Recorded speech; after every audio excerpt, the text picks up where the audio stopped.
Good morning, students.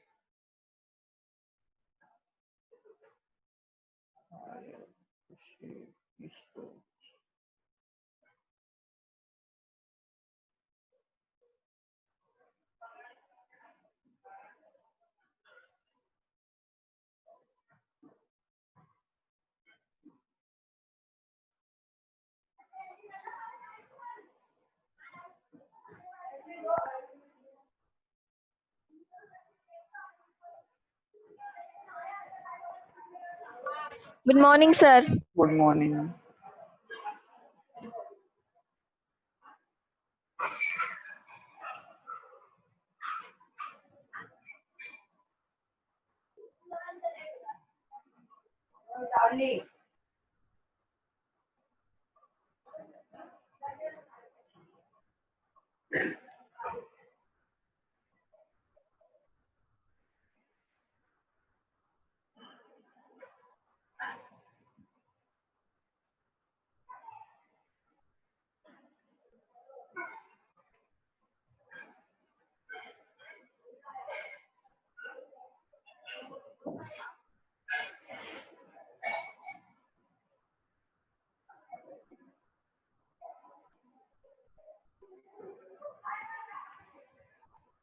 तो last class में हम लोग इकाइनोडर्मेटा को स्टडी कर रहे थे और इकाइनोडर्मेटा में हमने कुछ पॉइंट्स को डिस्कस कर लिया था। जैसे हम इसके अगर नाम की बात करें तो हमने आपको ये बताया था कि इकाइनोडर्मेटा जो है ये दो वर्ड से मिलकर बना हुआ है, जिसमें पहला वर्ड है इकाइनो और इकाइनो का मतलब होता है स्पाइनी, और डर्मेटा या डर्मिस वर्ड जो है ये यूज किया जाता है स्किन के लिए। और हमने ये बात समझी कि इनकी स्किन कैसी होती है, इनकी जो स्किन है वो स्पाइनी होती है। अब जो स्पाइंस हैं इनके स्किन के ऊपर, तो स्पाइंस के बीच में कुछ स्ट्रक्चर्स देखी जाती हैं। तो हम ये बात बोल सकते हैं कि in between the spine in between the spine some special structure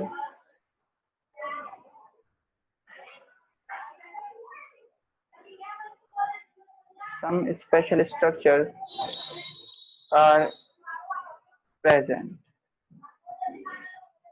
और ये दो स्ट्रक्चर हैं, कौन कौन सी हैं? एक तो है पेडिसिलेरिया,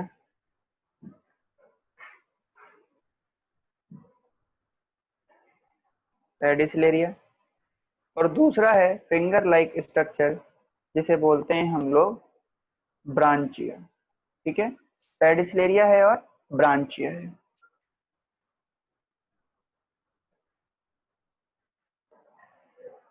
जो पेडिसिलेरिया है इनके स्पाइंस के बीच में ये किसका बना हुआ है?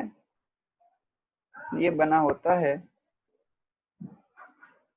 मेड अप ऑफ 3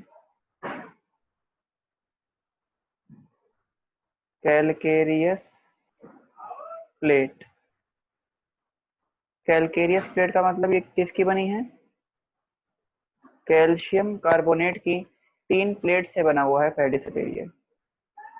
ठीक है, और इसका काम क्या होता है पेडिसिलेरिया का? पेडिसिलेरिया जो है ये होता है फॉर क्लीनिंग द सरफेस। ये बॉडी की जो सरफेस है इकाइनोडर्मेटा की उसको क्लीन करने का काम करेगा। जबकि जो ब्रांचे है ये फिंगर लाइक स्ट्रक्चर है।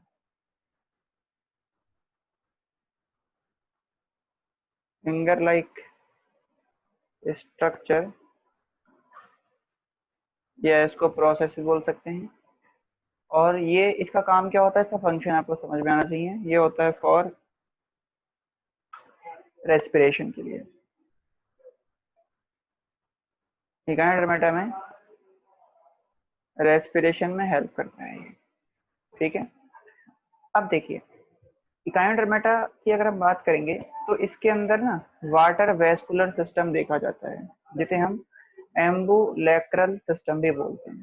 तो अब हम समझते हैं इकाइनोडर्मेटा के वाटर वेस्कुलर सिस्टम या एम्बुलेक्रल सिस्टम को। तो ये आप लोग लिख लीजिए और फिर हम इसको रब करके समझते हैं वाटर वेस्कुलर सिस्टम या फिर ambulacral system of Echinodermata.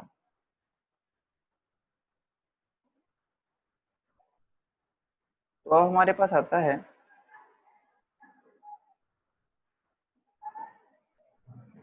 Water vascular system या फिर इसको बोलते हैं एम्बुलेक्रल सिस्टम। इसकी शुरुआत होती है एक स्पेशल स्ट्रक्चर से और वो स्ट्रक्चर है मैड्रिपोराइट। देखिए कुछ इस तरह से होता है इसमें, जैसे ये एक स्ट्रक्चर है, इसको बोला जाएगा मैड्रिपोराइट।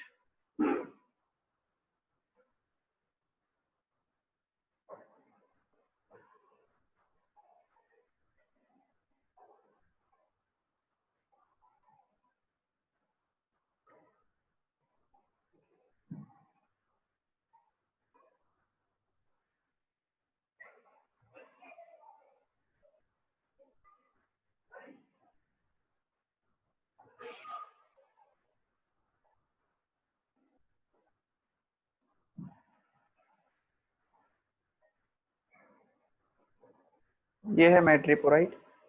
इसमें सरफेस पे आपको ये जो डॉट दिखाई दे रहे हैं ये हैं इसके ग्रूव्स। तो ये होगा इसके अंदर जो दिख रहे हैं आपको, ये होगा इसमें ग्रूव्स और ये पूरा हो गया स्ट्रक्चर मैड्रिपोराइट। मैड्रिपोराइट से एक ट्यूब निकलेगी यहाँ पर,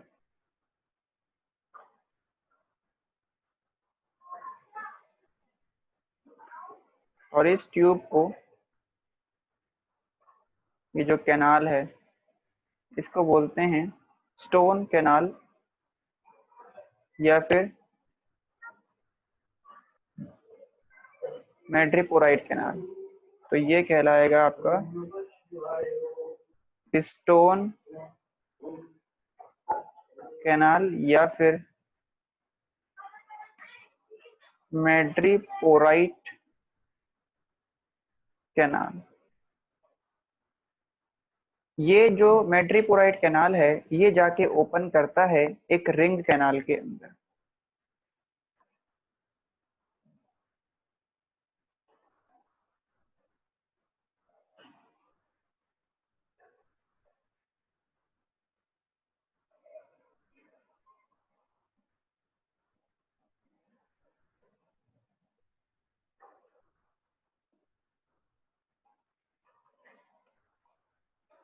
ये ओपन करेगा रिंग कैनाल में।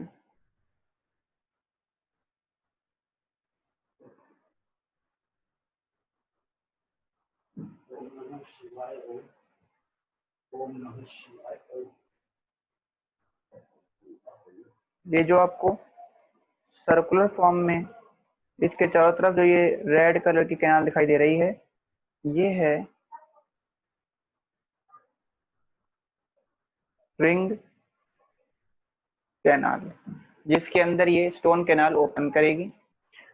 और रिंग कैनाल से यहाँ पर कुछ रेडियल स्ट्रक्चर निकलेंगे।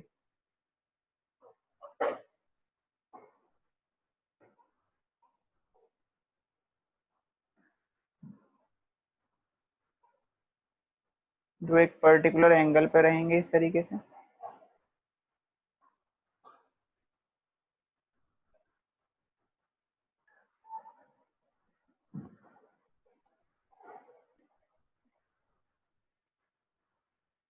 और ये कहलाएंगे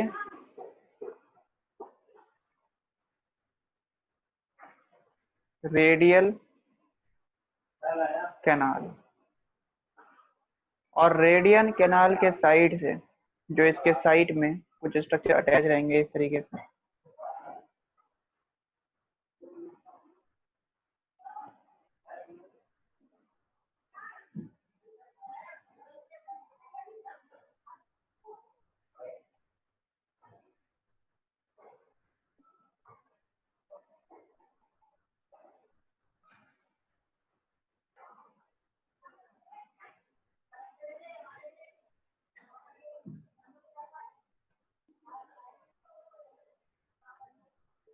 इन्हें बोला जाएगा, इसके साथ जो अटैच रहेगा ये स्ट्रक्चर,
ये जो स्ट्रक्चर हैं ये कहलाते हैं ट्यूब फीट, और ये होते हैं फॉर लोकोमोशन के लिए। अब ध्यान से इसकी फंक्शनिंग समझिए। आप देखिए, हम ग्रीन कलर से वाटर का मूवमेंट दिखाएंगे। जैसे ये वाटर मॉलिक्यूल है, यहाँ पर वाटर मॉलिक्यूल है ये। हाँ जी हर्षित बोलिए। सर ये ट्यूब फीट और रेडियल कैनाल को, ये ब्लैक जो आपने मार्क कर रखा है, ये जोड़ रहा है इनको। Stone canal. क्या नाम है सर इसका? इसका तो ब्लैक वाली नीचे ये दिखा रखी ये। नहीं, ये जो रेडियल कैनाल है हाँ हाँ, और ये जो ट्यूब फीट है, इनके बीच में जो ब्लैक मार्क कर रखा है, ये जो है जो अटैच, ये तो अटैचमेंट के लिए है बस। नाम क्या है? इसका नाम मेंशन नहीं है वैसे। इसका नाम अगर हम देखेंगे कि जो अटैचमेंट में हेल्प कर रही है, इसको कनेक्टर भी बोल सकते हैं, जो ट्यूब फीड को अटैच करेगा, कनेक्ट करेगा आपके रेडियल कैनाल के साथ। और अगर जो इसका ट्यूब फीड कनेक्शन बोल सकते हैं। इसके अलावा इसको हम बोल सकते हैं पोडियल कैनाल। तो अगर नाम मेंशन करेंगे इसका ये, तो इसको बोल सकते हैं हम लोग ये पोडियल कैनाल, या फिर हम इसको कनेक्शन भी कह सकते हैं। ठीक है, अब देखिए सुनिए, अब हम लोग इसका फंक्शन देखते हैं। क्योंकि ये है वाटर वेस्कुलर सिस्टम, तो ये वाटर मॉलिक्यूल अवेलेबल है। आप लोग माइक को प्लीज ये म्यूट रखिए। तो वाटर इन ग्रुप्स के थ्रू इसके अंदर जाएगा और यहाँ मूव करेगा और फिर जाएगा इस स्टोन कैनाल के थ्रू रेडियल कैनाल में, सॉरी रिंग कैनाल में। रिंग कैनाल से ये वाटर एंटर करेगा रेडियल कैनाल के अंदर। रेडियल कैनाल के थ्रू इन ट्यूब फीड्स में जाएगा और यहाँ पर भी इसमें एंड में ग्रूव्स देखे जाएंगे, जिनसे वाटर जो है वो बाहर रिलीज आउट हो जाएगा। वेस्ट मटेरियल को लेके वाटर बाहर निकल जाएगा। ठीक है, और जब वाटर ट्यूब फीड में कुछ एंटर करेगा तो उसकी हेल्प से ट्यूब फीड के एरिया में चेंजेस आएगा और ये ट्यूब फीड फिर लोकोमोशन और मूवमेंट शो करेंगे। तो यहाँ पर हम देख रहे हैं कि जो इसमें मूवमेंट, जो इसमें वेस्ट मेटल का रिमूवल है, वो भी किसके थ्रू हो रहा है? वो भी वाटर वेस्कुलर सिस्टम में। जब वाटर मूव करेगा तो अपने साथ साथ वो वेस्ट मेटल को लेके चला जाएगा और प्लस इसके अंदर जो गैसेस हैं, डिजोल्व गैसेस, वो इसकी पूरी बॉडी में सप्लाई करवा देगा। तो ये हो गया आपका एम्बुलेक्रल सिस्टम। क्लियर है? ये समझ में आ गया? इस स्ट्रक्चर को ड्रॉ करें और फिर इसके बारे में हम आपको लिखवा देते हैं कुछ points.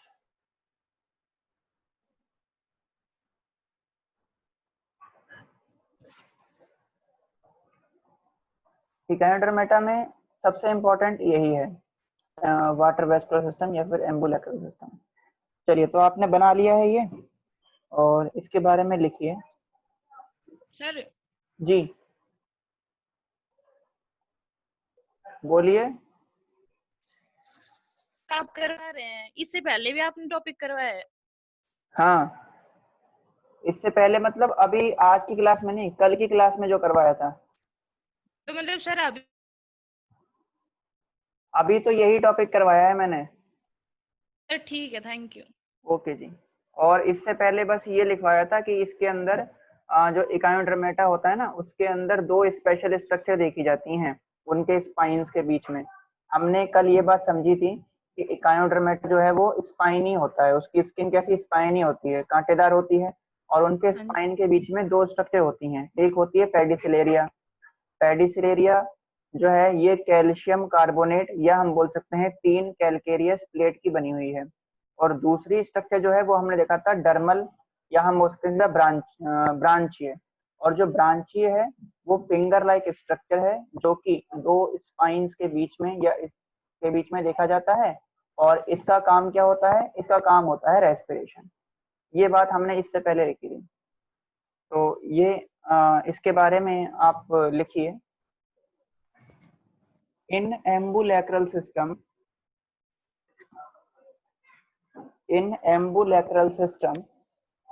it start from in ambulacral system it start from madreporite। Spelling आपके सामने लिखी हुई है, madreporite। Start from madreporite।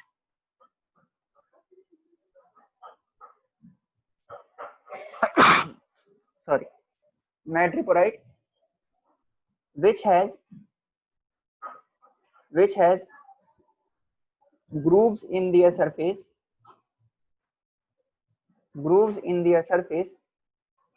and a madreporite canal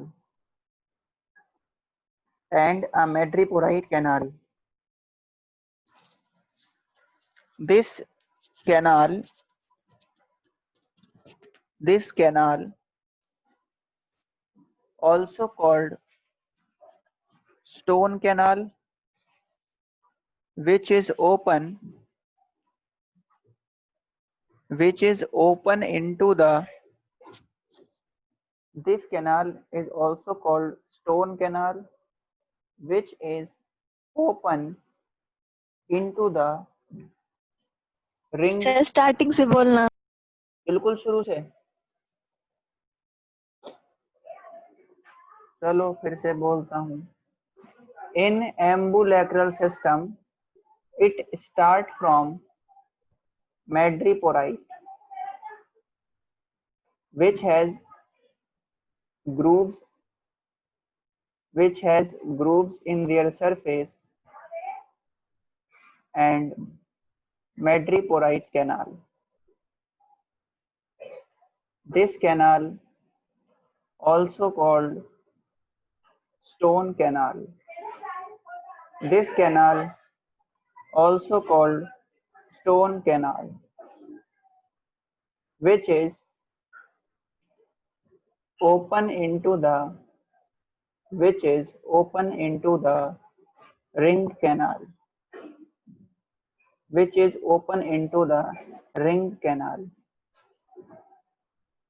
Next point लिखिए। From ring canal, radial canals are arises. From ring canal, radial canal are arises and runs throughout the length of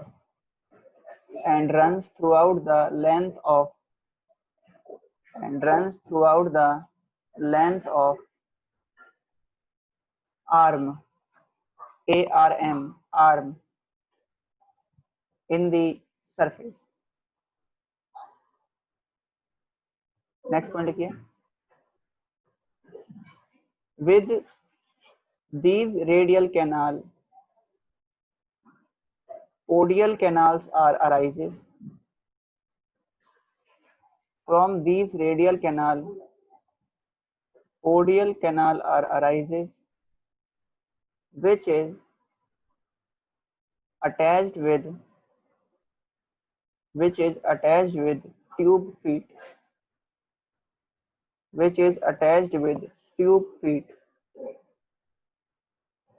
next point लिखिए,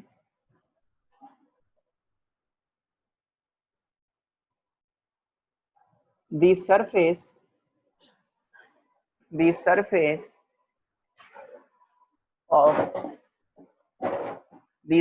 of these canal have grooves through which water is move out,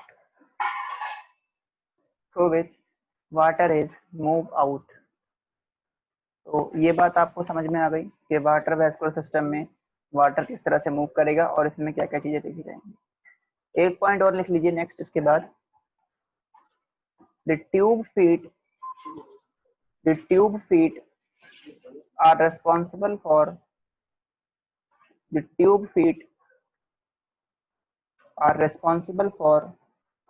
locomotion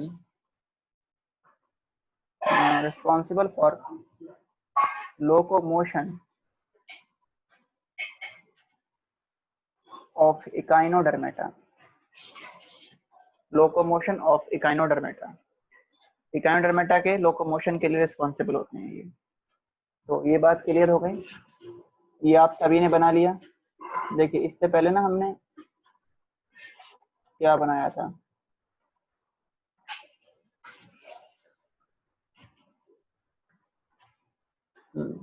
तो ये हो गया हमारा water vascular system या एम्बुलेटर system. अब हम लोग कल हमने जब क्लास ली थी तो हमने कल की क्लास में एक टॉपिक पढ़ा था और वो ये था कि भाई सर्कुलेटरी सिस्टम इसका जो होता है वो कैसा होता है, ओपन टाइप होता है ना। तो एक पॉइंट हम और समझ लेते हैं आज, क्योंकि हमने एम्ब्रोलाइकल सिस्टम समझ लिया है। इसमें सर्कुलेटरी सिस्टम में ब्लड वेसल्स तो होती नहीं है, ठीक है, लेकिन इसमें जो फ्लूइड है उसको हम क्या बोलते हैं, उसको हम लोग बोलते हैं हीमल। इसमें कोई रेस्पिरेटरी पिगमेंट नहीं है। बट इकाइनोडर्मेटा में एक सिस्टम देखा जाता है जिसे बोलते हैं हम लोग पेरीहीमल सिस्टम, जो कि इसके फ्लूइड को फ्लो कराने में हेल्प करता है। ट्यूबलेस है ये भी, तो ये पॉइंट हम नोट करके बस लिख लेते हैं। They have पेरीहीमल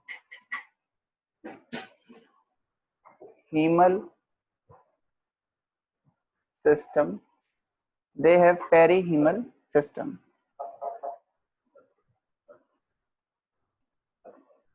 which is responsible for flow of haemal. और हीमल क्या है, हीमल इसका फ्लूइड है, या बोल सकते हैं सर्कुलेटरी फ्लूइड है। और ये कैसा है, विदाउट एनी रेस्पिरेटरी पिगमेंट, इसमें कोई रेस्पिरेटरी पिगमेंट नहीं है, ठीक है। अब हम इसके डेवलपमेंट की तरफ चलते हैं कि फर्टिलाइजेशन होगा तो इसमें डेवलपमेंट कैसे होगा, डायरेक्ट होगा। यस हर्षित बोलिए। सर हीमल फ्लूइड में कोई रेस्पिरेटरी पिगमेंट होता नहीं है सर? नहीं होता जी।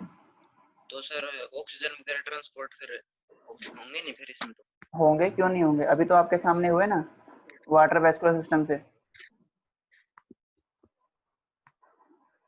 इसकी बॉडी में वाटर एंटर करेगा, वाटर वैस्कुलर सिस्टम के थ्रू जाएगा और जहां जहां ऑक्सीजन चाहिए वहां पर ऑक्सीजन को पहुंचा देगा और क्या करेगा, वहां से वेस्टमेंट को लेके बाहर हो जाएगा। जैसे ह्यूमन में ब्लड होता है तो इसमें वो वाटर काम करेगा ब्लड का। हीमल काम करेगा, हीमल। वाटर के साथ साथ ये फ्लूइड फ्लो करेगा, हीमल फ्लूइड। वाटर के साथ साथ। हाँ, मतलब इसमें जो सर्कुलेटरी सिस्टम होगा ना इसका, वो ओपन टाइप है। ओपन टाइप कहने का मतलब है कि ब्लड इसमें सेपरेट फ्लो नहीं कर रहा है, ब्लड इसकी बॉडी के अंदर मूव करता रहेगा, ठीक है, सर्कुलेटरी सिस्टम में। और जो सर्कुलेटरी सिस्टम है इसका वो कौन सा है, वो तो है आपका पेरीहीमल सिस्टम। इसके अलावा इसके अंदर एक तो ये फ्लूइड हो गया जो फ्लो कर रहा है, दूसरा इसके अंदर क्या हो गया, दूसरा इसके अंदर जो वाटर वेस्कुलर सिस्टम है उसके अंदर वाटर एंटर करेगा, और वाटर क्या करेगा, वेस्ट मेटल को अपने साथ रिमूव आउट करा देगा, ठीक है। मतलब ये है कि इसमें जो ऑक्सीजन है ना वो किसी सब्सटेंस के साथ बाइंड होकर मूव नहीं करेगा, वो फ्रीली मूव करेगा। ठीक है सर।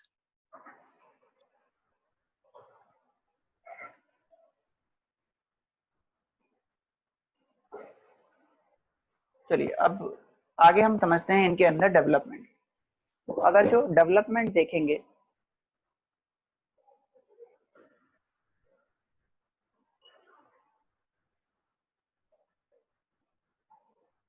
तो डेवलपमेंट होता है इनडायरेक्ट। और अब तो आपको पता ही चल गया है, इनडायरेक्ट का मतलब है क्या करेगा, ये प्रोड्यूस करेगा लार्वा, लार्वा बनाएगा। और इसमें हमको जो स्टार फिश के अंदर लार्वा देखने को मिलते हैं वो होते हैं डिप्पी डिप्पिलेरिया लार्वा या bipinnaria larva,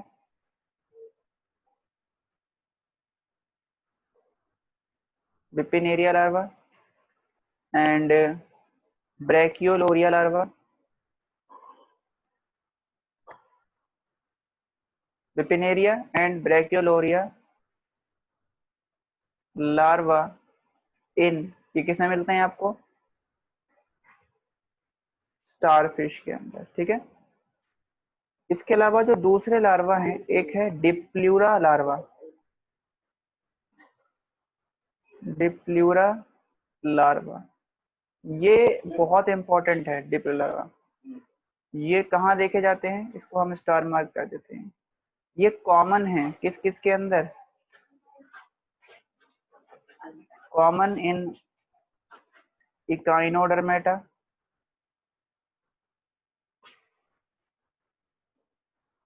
Hemichordata and Chordata. कुछ कॉर्डेट्स में, इकाइनोडर्मेट्स में, कुछ कॉर्डेट्स में और कुछ हेमिकॉर्डेट्स में, तीनों के अंदर ये लार्वा देखा जाता है, डिप्ल्यूरा लार्वा। इसलिए डिप्ल्यूरा लार्वा इवोल्यूशन को भी रिप्रेजेंट करता है, ठीक है, ये एंसेस्ट्रल टाइप है। अब आगे अगर हम देखेंगे तो हम ये बोल सकते हैं कि जो इकाइनोडर्मेटा हैं उनके अंदर जब ये लार्वल फॉर्म में रहते हैं तो इनकी सिमेट्री होती है बाइलेटरल सिमेट्री, और जब ये अडल्ट हो जाते हैं तो शो करते हैं रेडियल सिमेट्री। तो ये पॉइंट हम डबल स्टार मार्क करके लिख रहे हैं, ये आपको आना चाहिए। एट लार्वल स्टेज ये क्या शो करेंगे, show bilateral symmetry and at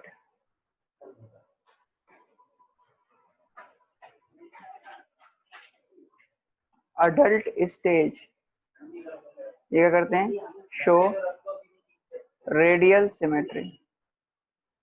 adult stage में ये रेडियल सिमेट्री शो करते हैं। तो ये बात आपको पता होनी चाहिए कि ऐसा कौन सा फाइलम है जो लार्वल स्टेज पर तो बाइलेटरल सिमेट्री शो करेगा और अडल्ट होने पर रेडियल सिमेट्री शो करेगा। तो आप लोग आंसर करेंगे कि भैया ये कौन है, ये आपका इकाइनोडर्मेटा है या तारा मच्छी है। तारा मछली मतलब स्टार फिश हो सकता है, ठीक है। तो ये हमने कंप्लीट इसके बारे में सारी बातें समझ ली हैं, बस अब एग्जाम्पल हम लोग देख लेते हैं। तो इसको रब करते हैं और फिर समझते हैं एग्जाम्पल्स ऑफ इकाइनोडर्मेटा। चलिए देखिए, अब बात करते हैं एग्जाम्पल्स की।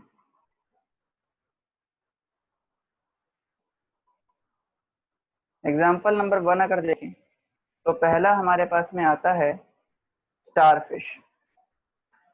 स्टारफिश जिसको हम बोलते हैं एस्टेरिडिया। तो पहला एग्जाम्पल है, सर एक बार वो पॉइंट फिर से बताऊं लास्ट वाला।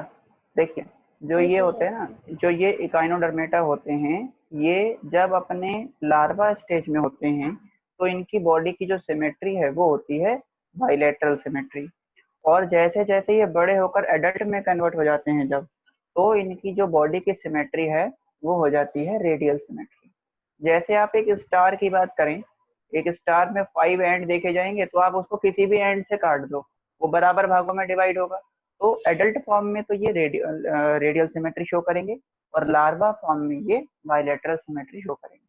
तो आपसे क्वेश्चन में यही पूछ सकता है कि ऐसा कौन सा फाइलम है जो लार्वल स्टेज में बाइलेटरल सिमेट्री शो करता है और अडल्ट स्टेज में रेडियल सिमेट्री शो करता है। तो आपसे फाइलम देके पूछ सकता है या एनिमल का एग्जाम्पल देकर पूछ सकता है। तो पहला एग्जाम्पल तो इसमें हो गया एस्टेरिडिया, जिसे हम लोग क्या बोलते हैं,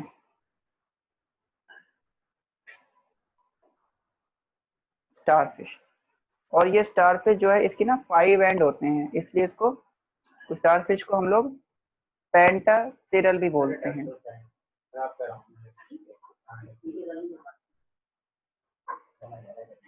पेंटासिरल भी बोलते हैं, या सीरल नहीं, एल हटेगा यहाँ से, पेंटा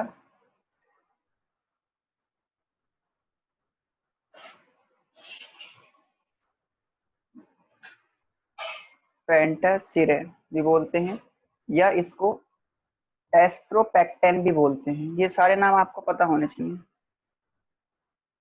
एस्ट्रोपेक्टेन, देखो एस्ट्रो का मतलब होता है स्टार, ठीक है, स्टार फिश तो पता ही है आपको, स्टार फिश हो गया।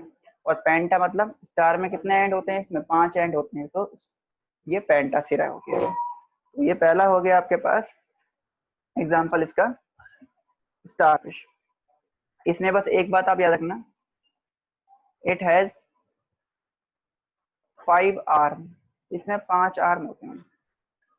दूसरा जो एग्जाम्पल अगर इसके अंदर समझे हम, तो दूसरा इसमें एग्जाम्पल आता है आपके पास में ओफियोथ्रिक्स।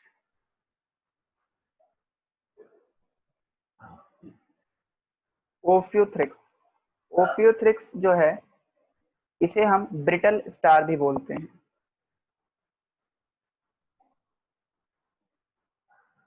ब्रिटल स्टार, ठीक है। और एक और आता है ओफियोडर्मा।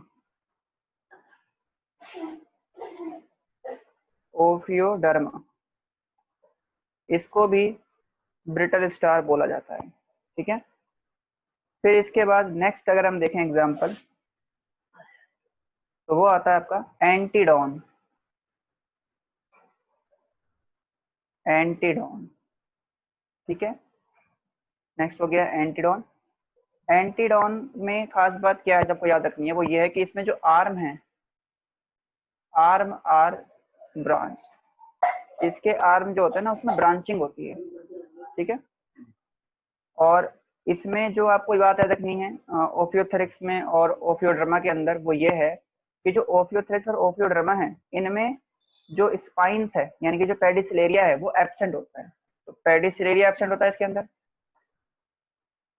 पेडिसिलेरिया एब्सेंट है, और स्पाइंस जो हैं बहुत छोटे हैं, स्पाइंस शॉर्ट होते हैं, ठीक है। इसके बाद एक एग्जाम्पल जो हमारे पास आता है, एग्जाम्पल नंबर 5 अगर हम देखेंगे, तो एग्जाम्पल 5 हमारे पास आएगा होलोथ्यूरियंस। होलोथ्यूरियन, इसका कॉमन नेम पता होना चाहिए आपको, कॉमनली इसको बोलते हैं सी कुकुम्बर, ठीक है। होलोथ्यूरियन सी कुकुम्बर है, और इसको कुकुमेरिया भी कहते हैं।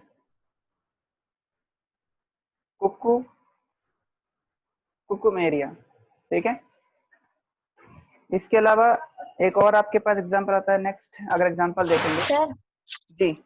सर होलोथ्यूरेन की स्पेलिंग बोलना। HOLOTHURIAN,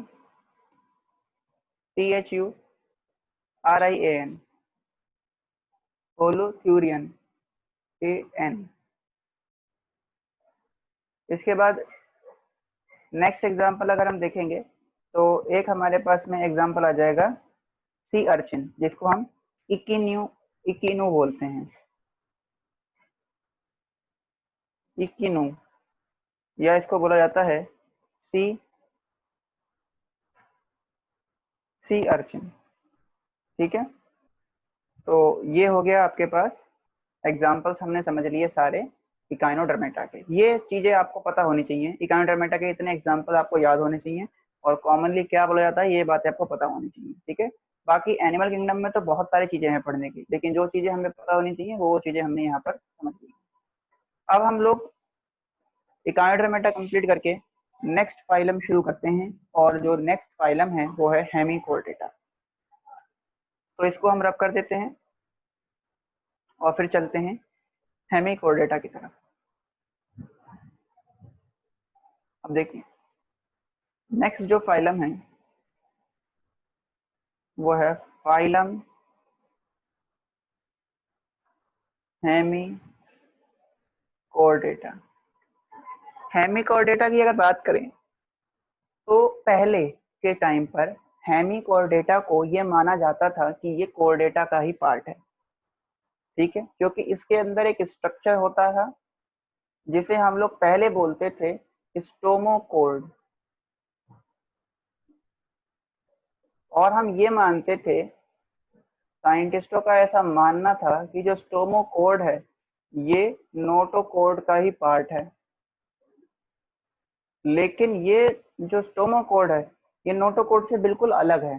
तो बाद में इस स्टोमोकोर्ड को बदल के एक नाम दिया गया और इसको बोला गया बकल डाइवर्टिकुलम, और ये बताया गया कि ये नोटोकोर्ड से बिल्कुल अलग है, इसलिए जो हेमिकोर्डेटा फाइलम है उसको अलग कर दिया गया कोर्डेटा से और इसको एक सेपरेट फाइलम में रखा गया हेमिकोर्डेटा के अंदर। ठीक है, तो यही पहले बात लिख लेते हैं। लिखिए, earlier it was believed that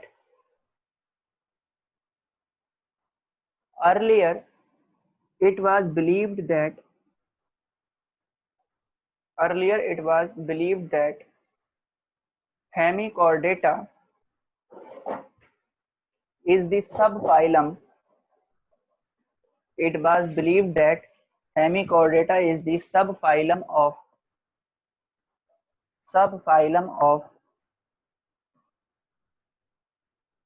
Chordata because of an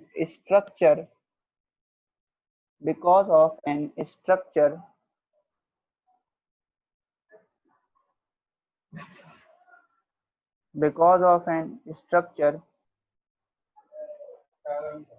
that is stomochord.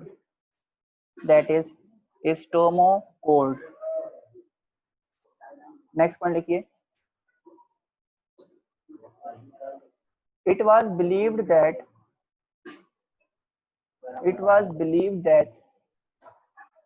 stomochord is the part of notochord. It was believed that stomochord is the part of notochord, but later on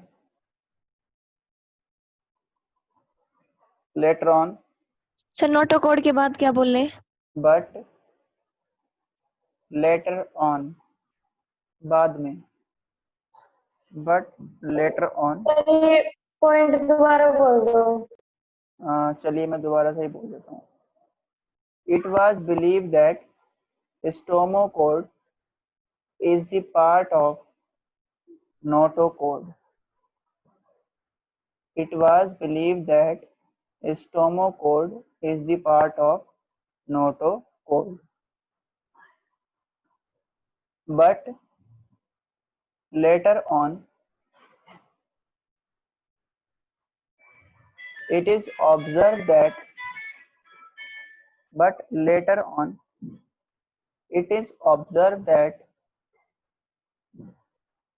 stomachord is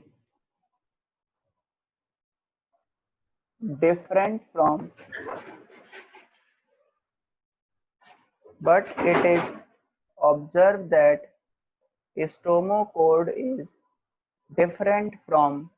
notochord. Stomachord is different from notochord.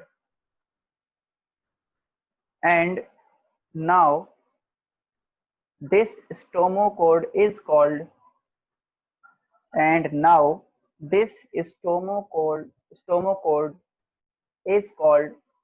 buccal diverticulum. Buccal diverticulum. And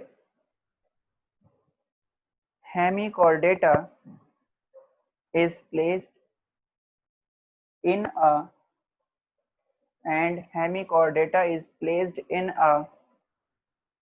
separate phylum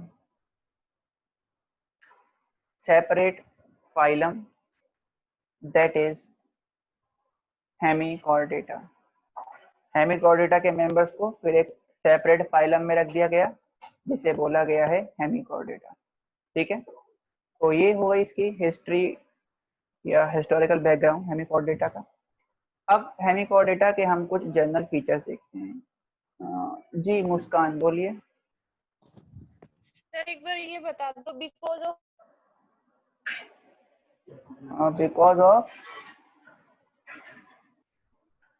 आपकी आवाज नहीं आ रही आगे, मैं repeat कर देता हूँ। ठीक है, तो मैं यहाँ से रिपीट करता हूँ इसको। It is observed that stomachord is different from notochord. It is observed that stomachord is different from notochord. Now this is called buccal diverticulum. Buccal diverticulum.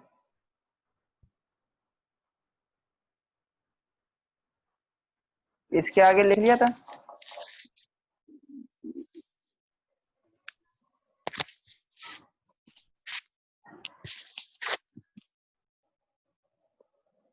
मुस्कान इसके आगे लिख लिया था और कोई डाउट है?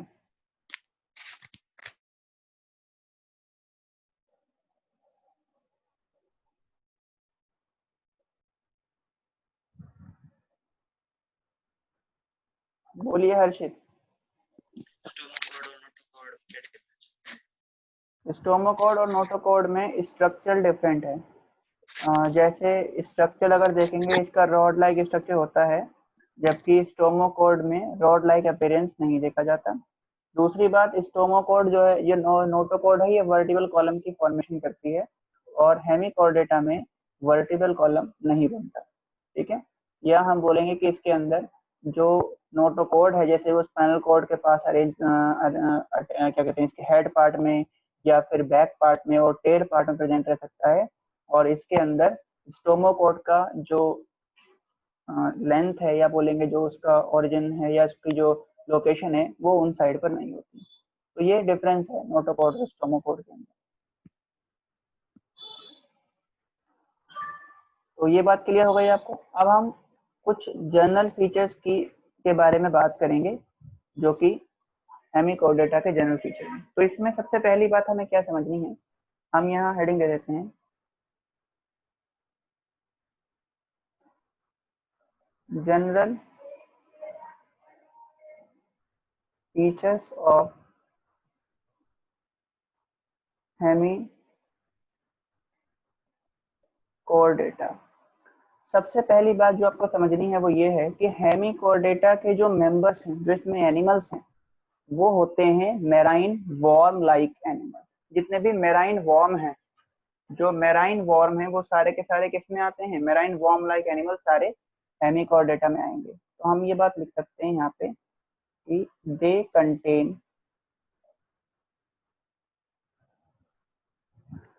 Marine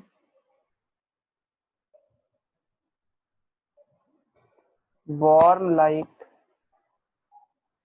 animal. इनमें मैराइन वॉर्म लाइक एनिमल आते हैं और इसका जो एग्जाम्पल हमें पढ़ना है वो है बेलेनोग्लॉसस।